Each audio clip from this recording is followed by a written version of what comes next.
Esta noite eu gostaria de falar sobre 4 coisas que nós cometemos diariamente e não damos conta que isso aborrece a Deus e muito. E essas 4 coisas podem nos tirar da presença do Senhor, né?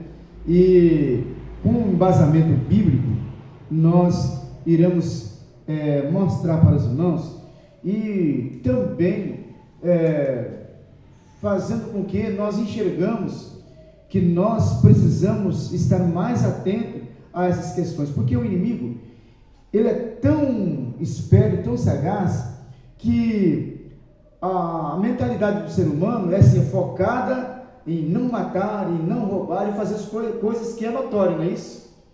Mas ele consegue colocar na tua mente que essas pequenas coisinhas não tem tanta importância, que não dá em nada, né? Mas a verdade é que são coisas que, com certeza, se nós não nos atentarmos para ela, a gente vai acabar perdendo a salvação por essas 4 coisinhas.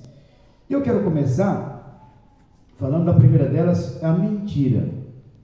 Nós lemos aqui no versículo de 22, que foi o versículo-chave, né, do texto, diz assim, olha: os lábios mentirosos são o quê? Abomináveis ao Senhor, mas os que obram fielmente são o seu deleite. E o versículo de 23 traz uma advertência: o homem avisado encobre o conhecimento, mas o coração dos tolos proclama a astúcia. Então, essa primeira coisa aqui, que o Senhor odeia, que ele abomina, quer dizer odeia, detesta, né? Ele repugna, é uma coisa que a gente comete com muita tranquilidade e às vezes nem percebe, né? Por exemplo, são vários tipos de mentira, que a mentira, ela sempre tem o seu resultado negativo. E as pessoas, elas mentem. Tem umas que mentem porque está habituada a mentir, outras mentem para encobrir um erro que elas cometeu, outras mentem para poder se dar bem. E essa mentira para querer se dar bem é que é o maior problema, né? Para encobrir um erro que você cometeu também é ruim, né? Mentir porque está habituado, gosta de mentir, mas não tem motivo dele mentir, mas ele inventa uma mentira porque ele sabe, ele quer ser o centro da atenção. Mas quando você mente, todas elas são mentira, e todas elas são pecado. Mas quando você mente para poder se dar bem, esse tipo de mentira é um tipo de mentira bem maliciosa, porque quando eu minto para me dar bem, consequentemente, alguém vai se dar mal por causa da minha mentira.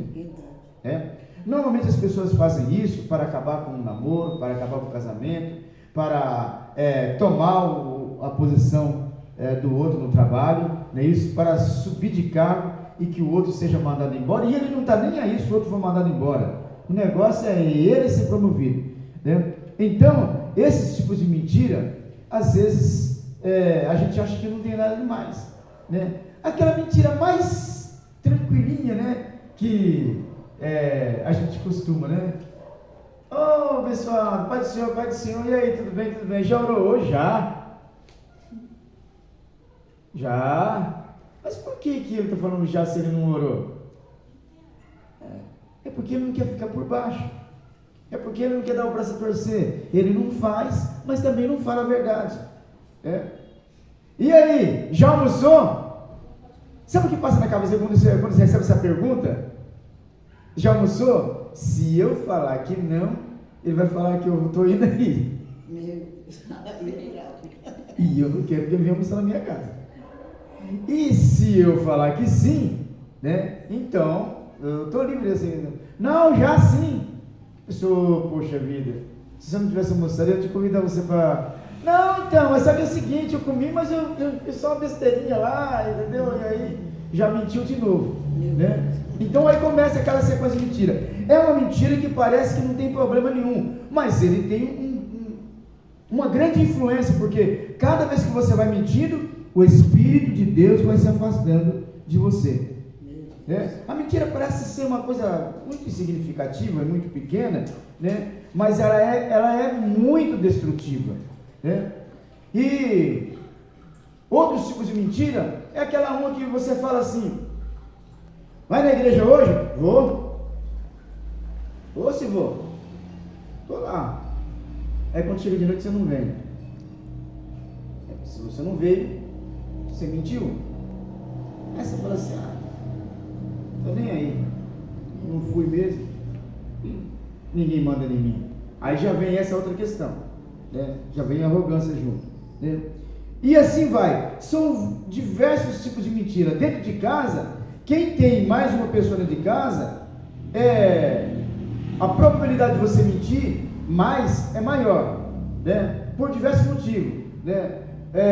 Já pegou aquela toalha que eu falei para você lá? Já, mas não pegou, né? Já fez isso? Já, mas não fez. São muitas coisas que a gente comete, né, dentro de casa e no trabalho também.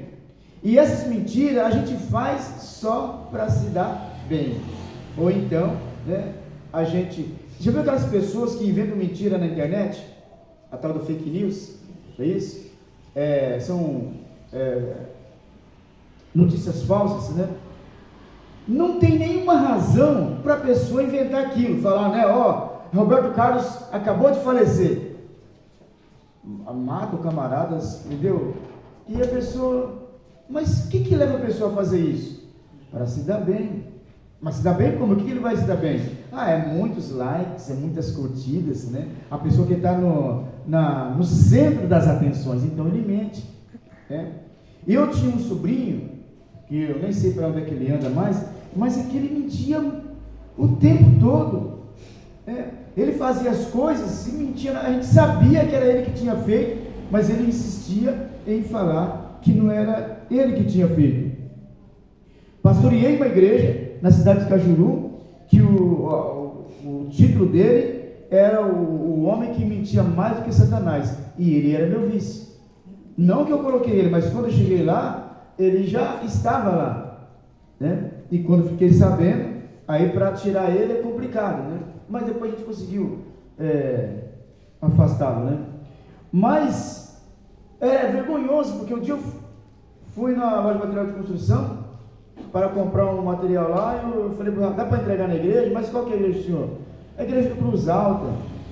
Porque assim, pera lá, o senhor é daquela igreja lá do cara que mente mais do que o capeta? Eu falei: meu amigo, não estou sabendo disso. Não, como é que ele chama? Aí falou o nome dele. Eu falei assim: é esse fulano aí mesmo, mas eu não sabia que ele mentia mais do que Satanás, não, né? Então, isso é ruim para nós, porque a gente acha que não tem mal nenhum, não é isso? Às vezes, uma conversa entre irmãos acaba soltando uma mentirinha, não é isso? Eu já passei por isso também, mas nunca passou, né? Eu já falei, já divulguei, né, o trabalho da igreja. Quantos que divulgou o trabalho da igreja já? Mas eu divulguei já, mas não divulgou, né? Então a gente tem esse hábito de soltar aquelas mentirinhas, entre muitas outras que a gente solta durante o dia. E esse acúmulo de mentira, ele vai entristecendo cada vez mais a Deus, e a gente vai perdendo aquele vínculo, né? Observa que quando você está com uma vida sua íntegra diante de Deus, a tua relação com Deus é totalmente diferente. Você chega aqui na igreja para orar, você dobra o joelho para orar, você sente uma presença de Deus tão forte, né? E quanto mais você ora, mais você sente vontade de orar, e quanto mais você sente vontade de orar, mais você sente aquela intimidade com Deus, aquela coisa que vai te comovendo, aquela vontade de chorar, alegria ao mesmo tempo, mistura, né, aquela sensação de choro, de prazer e de vontade de falar, e começa a vir palavra. Isso porque o Espírito de Deus vai te impulsionando, porque Ele tem uma intimidade com você, Ele tem uma afinidade com você, porque a tua vida está íntegra. Aleluia.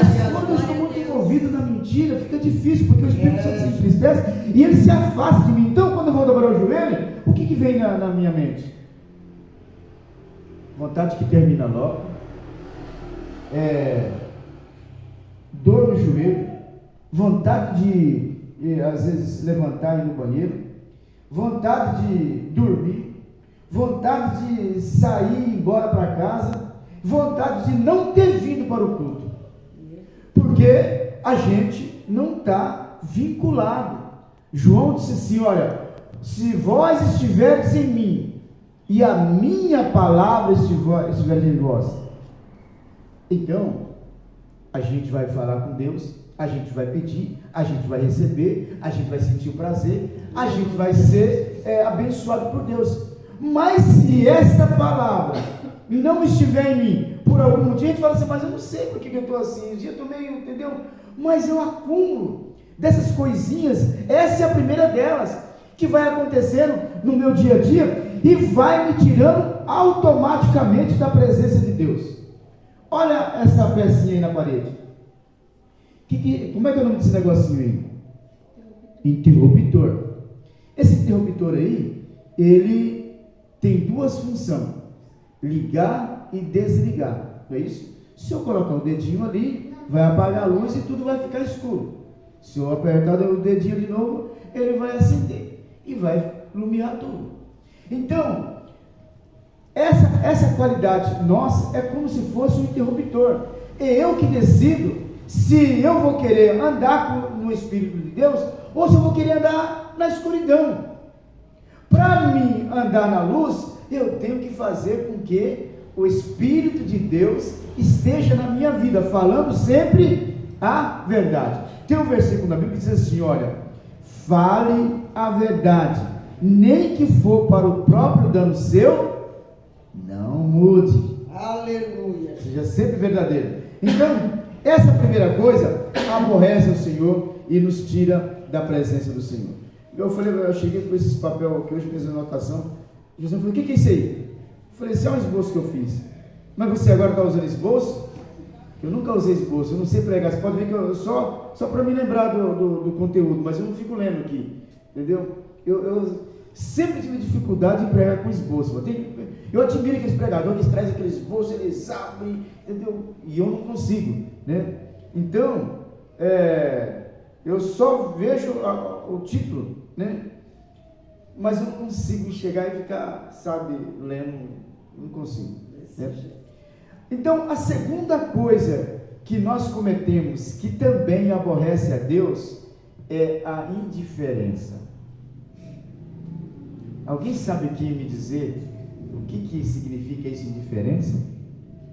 Não, se vocês, de repente, têm alguma dúvida de como expressar o que é a indiferença, eu quero ler para vocês 1 João, capítulo 3, e versículo 17, que diz assim: se alguém tiver condições, recursos, materiais, e vendo seu irmão em necessidade, não se compadecer dele, como pode permanecer nele o amor de Deus? Não é uma indiferença? Já em Isaías, em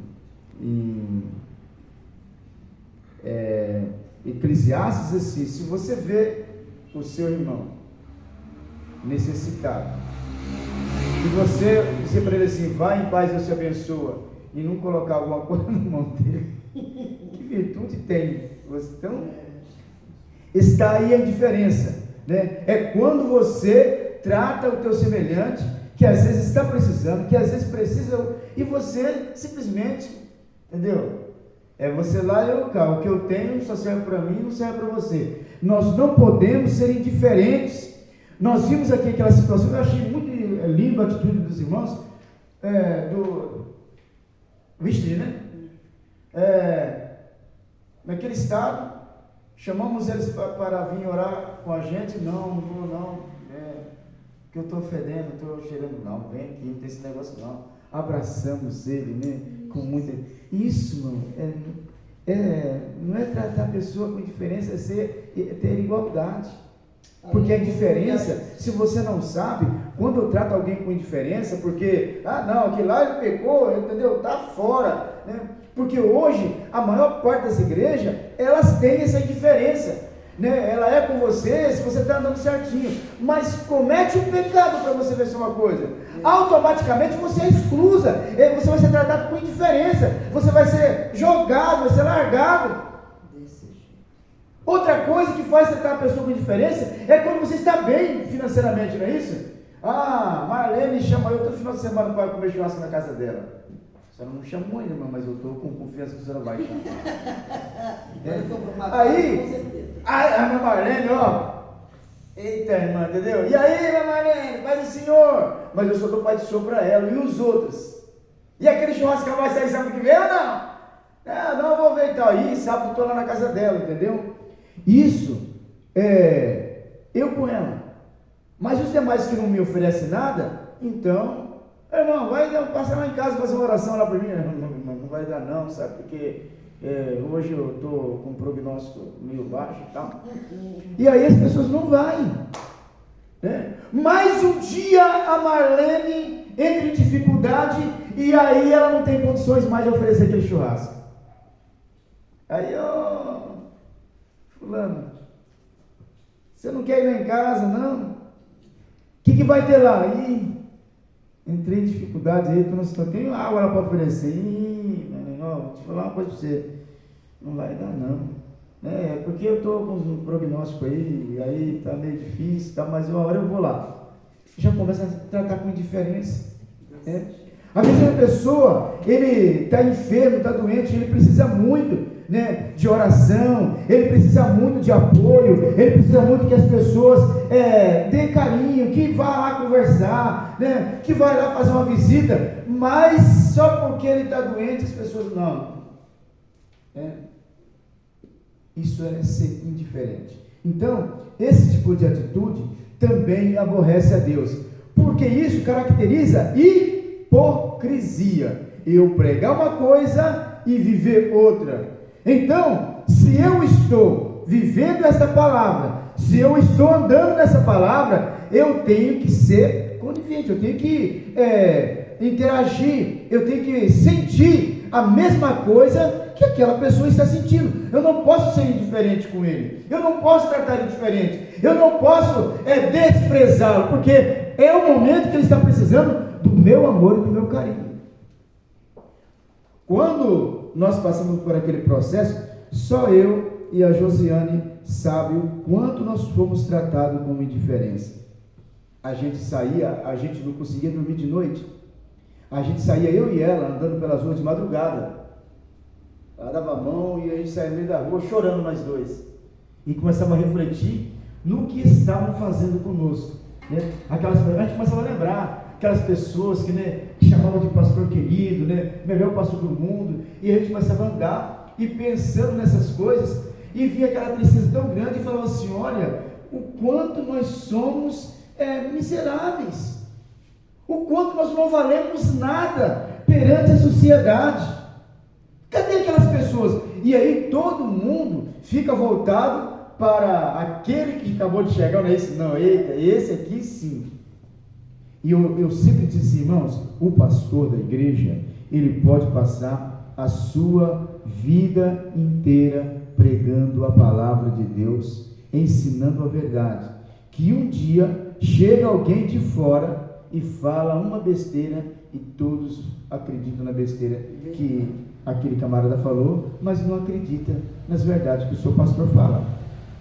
Isso é indiferença. E Deus se aborrece dessas coisas. Então, quando eu começo a entender que eu, andando na palavra de Deus, eu vivendo a palavra de Deus, eu não posso tratar ninguém com indiferença, eu tenho que ter o mesmo sentimento, como fala a Bíblia, rogo-vos, pois irmãos, que sejais todos de um mesmo sentimento.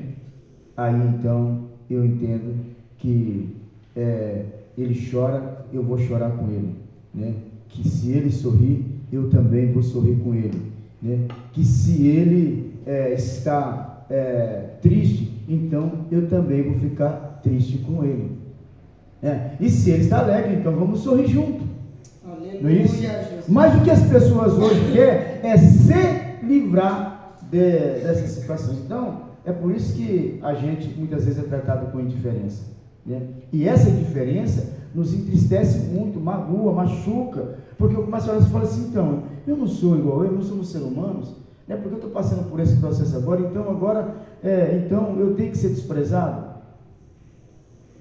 E isso aí Deus fica te olhando, e aí ele fala assim: olha, da mesma forma que você está fazendo, eu também vou tratar você.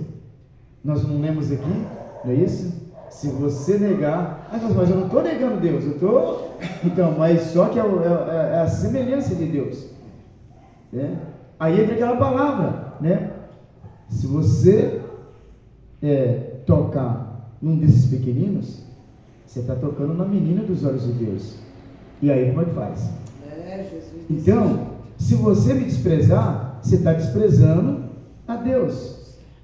E como é que fica a situação depois? Né? Então, a indiferença. A terceira coisa é o egoísmo.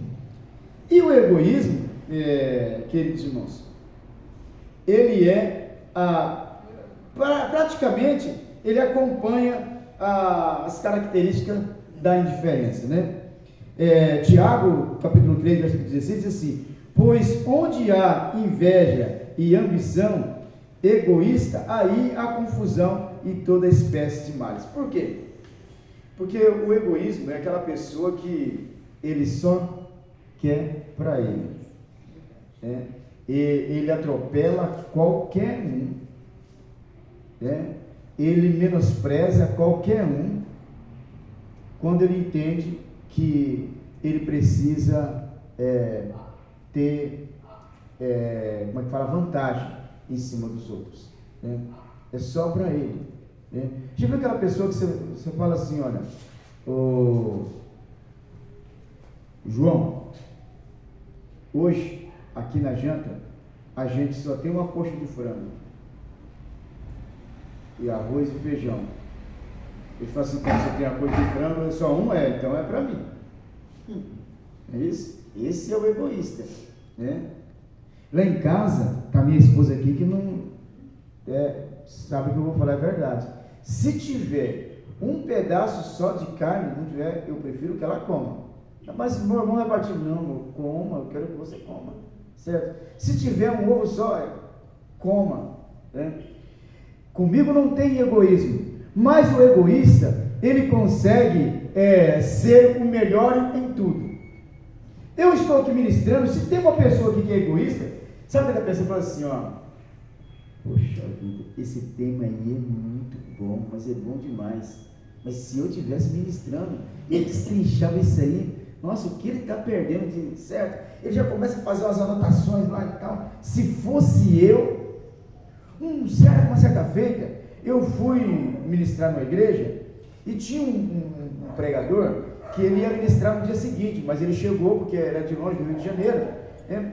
Então ele chegou e ele estava lá acompanhando, então eu trouxe uma palavra e eu ministrei na minha simplicidade, né? Contei englobado na palavra, um testemunho e tal, e ele ficou ali prestando atenção. Quando terminou a palavra, ele chegou e falou assim: ô pessoal, como é que é o seu nome mesmo? O seguinte, rapaz, isso é muito simples. Essa palavra que você pregou aí, olha, vai estourar, rapaz, isso aí era para fazer o povo voar das cadeiras. Eu falei, entendeu? Quando você contou aquele testemunho lá do irmão, aquilo lá você, entendeu? Você tem que jogar ênfase. Eu, como assim? Não, por exemplo, você falou assim, o irmão fulano, entendeu? Aí sofreu um acidente. Não, você não tem que falar o irmão fulano, você tem que falar você. Eu sofri um acidente, me quebrei todo. Jogar você, entendeu? Se fosse eu jogaria, entendeu? E tal, e falava um negócio e tal, e depois entendeu? Eu falei, então, acontece que eu simplesmente falei a verdade. Aleluia. Só falei a verdade. A Deus, nada mais do que a verdade. Se eu falasse que era eu, então não estaria sendo eu, meu irmão. Entendeu? Então, pode ser que você vai influenciar o povo e vai aquela coisa toda. Então, essa pessoa era aquela pessoa egoísta, que ele quer se dar bem em tudo e quer ser melhor do que você em tudo. E o egoísta, ele não conforma com a tua prosperidade. Mas não conforma mesmo. Se você comprar, porque o egoísmo, se você não sabe, quando se fala em egoísmo, está se falando em inveja. Porque não tem egoísta que não seja invejoso. A gente fala, tem aquela inveja santa, mas a inveja santa que a gente fala, não é que é inveja, é assim, olha, quando eu desejo, por exemplo, a Eliette está bem, ela comprou um carro, olha que maravilha, que gostoso, queria ser igual ela, mas isso assim, é desejar, né? Eu estou parabenizando ela, contente, feliz pelo carro novo que ela comprou, falou assim, olha, eu gostaria de ter um carro desse. Né? O invejoso na mão, pelo amor de Deus, não sabe nem dirigir direito, esse infeliz, entendeu? Esse carro tem que ser meu. Quer vender seu carro para mim, entendeu? Pagar em, entendeu? Porque isso aí para você, entendeu? Nada, desculpa, mas nada a ver, né? Entendeu? Quem tinha que ter esse carro aí é eu. Esse é o egoísta, entendeu? Ele nunca reconhece e ele fica remoendo quando você adquire uma coisa nova. Desde um simples sapato, a uma roupa, a uma casa. E se for uma casa então? Meu irmão, ele vai ficar doente. Ele vai chamar, mas como? Como que você comprou? Eu comprei assim, do nada, assim, entendeu? Fala qualquer droga que você está vendendo, que eu também tenho. Isso, meu Deus. Então, ele vai fazer de tudo. E se um detalhe, se ele descobrir que você está negociando, você não fechou ainda, ele vai fechar, e ele descobrir que você está negociando, ele vai jogar areia. Ele vai chegar lá e vai fazer de tudo para não dar certo. Porque o egoísmo, ele é acompanhado da inveja. E a inveja, ela é totalmente destrutiva. E para vocês entenderem, como a gente fala de egoísmo que é acompanhado da inveja, né, de toda sorte de mal, eu quero apresentar para vocês Balaão. Balaão foi um profeta, um homem de Deus, mas se tornou um grande egoísta quando alguém chegou para ele e falou assim, ô Balaão, sei que você é um profeta de Deus e quando você abençoa, Deus abençoa. E se você amaldiçoar, é amaldiçoado. Então eu quero te oferecer um dinheiro. Mas não é pouco não. Balaão já... Como que é esse negócio aí? Olha, Balaão, te dou X se eu preciso ter vitória sobre o povo de Israel. Preciso que esse povo acabe, que essa raça não presta. Balaão sabia que não era assim. Então, se você amaldiçoar, eu vou ter vitória sobre eles.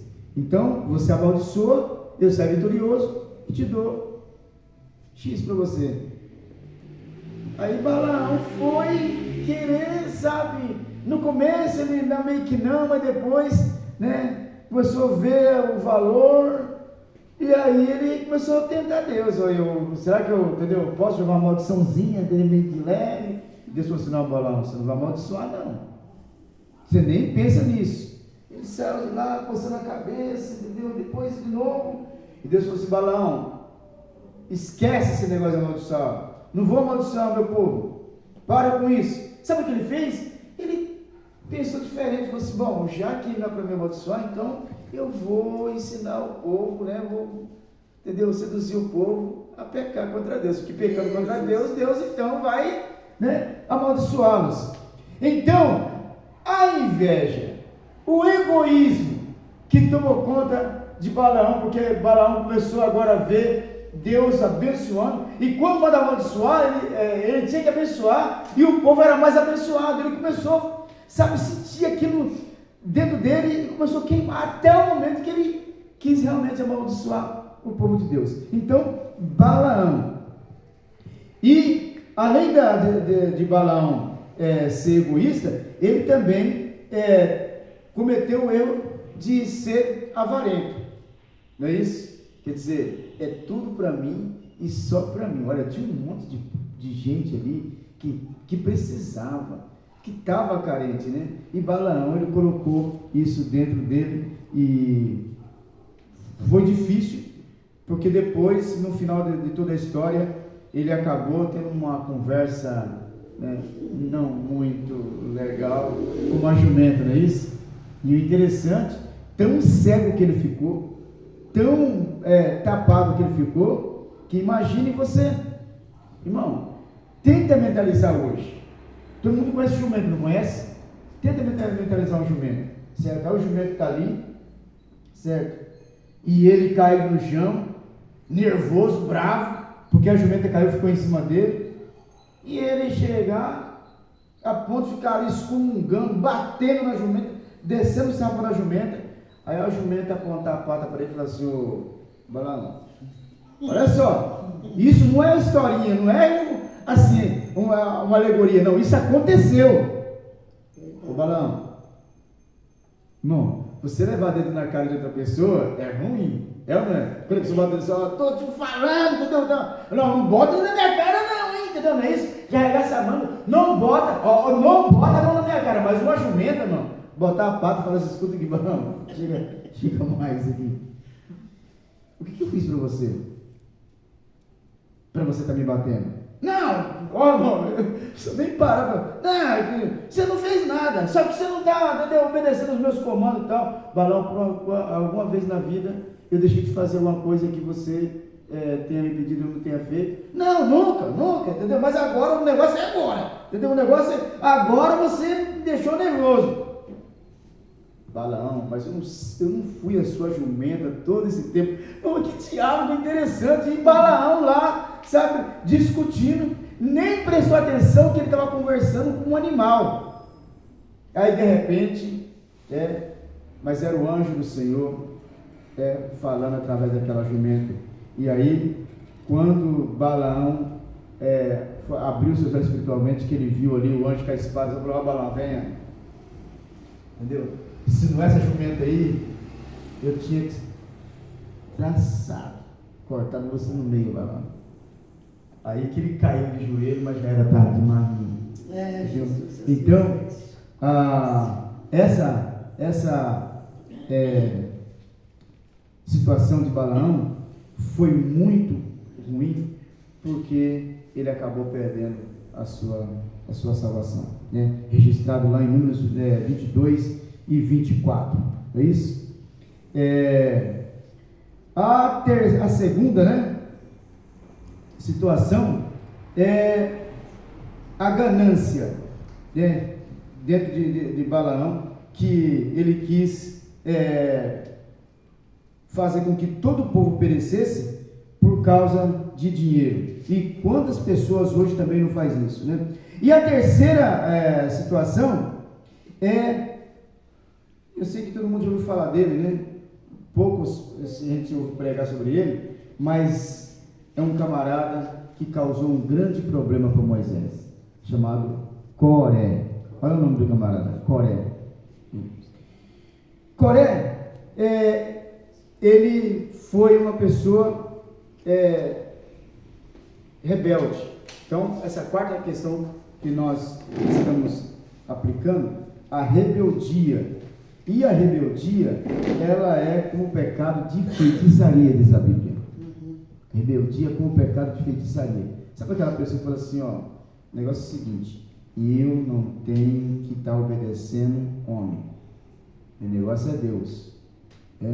Coré, ele estava na mesma situação. Coré arrumou uma grande confusão com Moisés, porque ele não queria seguir as ordens de Moisés. Então, ele bateu boca, discutiu com Moisés, falou que não era obrigado a seguir as ordens de Moisés, bateram boca feio. Não contente com isso, ele começou agora a lançar divisão. Ele chegou, começou a falar com o povo para ir contra Moisés. E o povo, como era fácil de ser seduzido, começou agora a se levantar contra Moisés também, e foi uma grande confusão, de sorte que Deus teve que matar um monte deles por causa da rebeldia.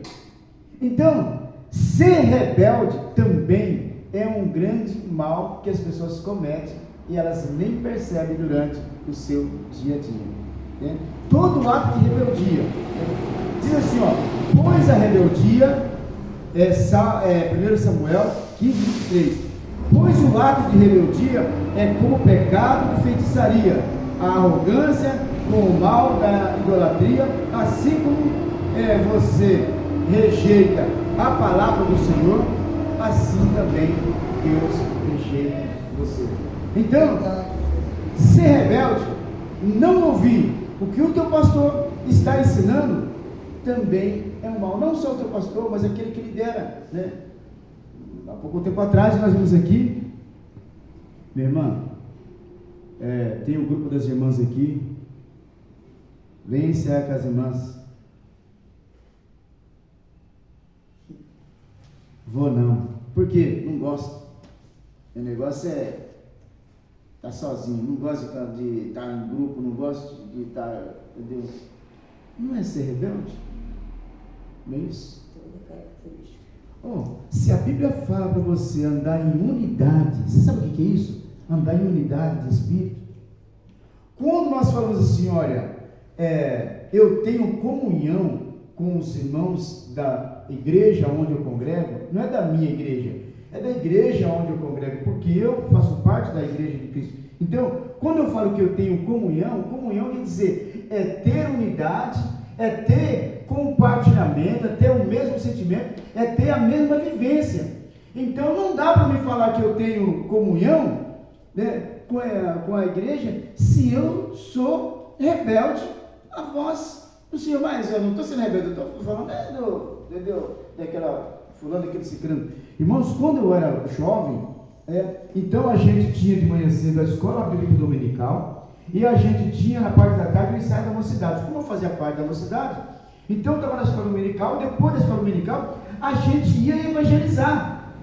Depois que voltava do evangelismo, aí já eram as 4, 5 horas da tarde, a gente já levava a roupa e trocava na igreja. Ficava para o ensaio, terminava o ensaio e já ficava para o culto à noite. Mas no determinado dia eu marquei que eu ia fazer uma visita para uma pessoa que depois acabou aceitando Jesus e hoje é um obreiro, um grande homem de Deus. E eu fui, e não fui para o ensaio da mocidade. Não, para o ensaio não, para uma visita de evangelismo que a mocidade fez, né, para uma jovem. Né? E aí, quando chegou de tarde, o pastor perguntou, como é que foi lá a visita? Foi uma benção, tá, todos não, menos o Jacob não estava. Não estava? Por quê? Não, ele teve um outro compromisso, mas irmão, não prestou não. O pastor entendeu que eu estava sendo rebelde. Quando eu cheguei de tarde, ele, vem cá, senta aí. Sentei assim, como estava Josiane. Onde você foi agora à tarde? Não, eu fui fazer uma visita. Mas não era para todo mundo visitar lá. Então, mas é que eu já tinha marcado isso antes, entendeu? E a pessoa até vai vir no culto à noite, né? Aceitou Jesus e tal. Não, você é rebeldia, não aceito isso não, entendeu? A partir de hoje você não canta mais nessa igreja, não prega mais, você não vai mais nada. Se quiser vai ficar sentado aí no banco. E se não quiser, a porta da igreja é a serventia da casa. O que eu fiz, meu? Eu botei o meu joelho no chão e orei a Deus e chorei amargamente, falando, Deus, eu pequei. E eu não era minha intenção, o Senhor me perdoa. E chorava e não parava. E aquilo foi incomodando ele. E o culto começou, e eu ali só, e não parava, porque aquilo tocou muito profundo dentro de mim. Falei, poxa vida, eu fui rebelde à voz de Deus, eu nem prestei atenção nisso e tal. E fiquei ali chorando. Quando terminou o culto, ele sentia aquela mão assim nas minhas costas, assim. Levanta. E eu olhei para ele assim, os olhos inchados, quase nem chegava mais. Esquece o que eu falei. Pode cantar assim, pode pregar assim, pode ficar na mocidade assim. Esquece o que eu falei. Depois, passados alguns dias, ele foi falar para mim que Deus, naquela noite, falou fortemente com ele. E falou assim, olha, vai retratar com o meu servo, que ele foi fazer o que eu mandei ele fazer. Aleluia, Jesus. Mas demorou alguns dias para poder falar, ele se abrir e falar. Ele era muito, sabe? Então, quando você é temente a Deus e faz a vontade de Deus, então, com certeza, Deus vai ser com você. Então, eu não posso ser rebelde, eu não posso ser desobediente, eu tenho que entender que existe lugar de adoração, que existe uma pessoa aqui que lidera, que ensina, e eu tenho que obedecer e fazer aquilo que está me ensinando, não coisas erradas. Se for coisa errada, não, rejeita as fábulas, é o que diz a palavra de Deus, né? Rejeita as fábulas, aos enganos, mas se é ministrado a palavra de Deus, a verdade, segue esses bons exemplos, porque isso aí vai te colocar no céu. Amém? Glórias a Deus. Então, eu não sei se vocês decoraram quais são essas 4 coisas, mas a primeira delas é mentira, correto? A segunda delas era o que mesmo? Não, a segunda delas é a indiferença. Não é isso? É, aí sim. Então, e a quarta qual que é? A rebeldia. Né? Então, são 4 coisinhas, irmãos, que a gente acha assim, olha, entendeu? E a gente comete muito isso, né? Mas que a gente possa estar mais atento para que a gente não cometa esses tipos de erro e que Deus venha se alegrar da nossa vida, daquelas atitudes que nós fazemos, que possa realmente chamar a atenção de Deus para o bem. Amém? Glórias a Deus. Vamos aplaudir Jesus com muita alegria? Amém.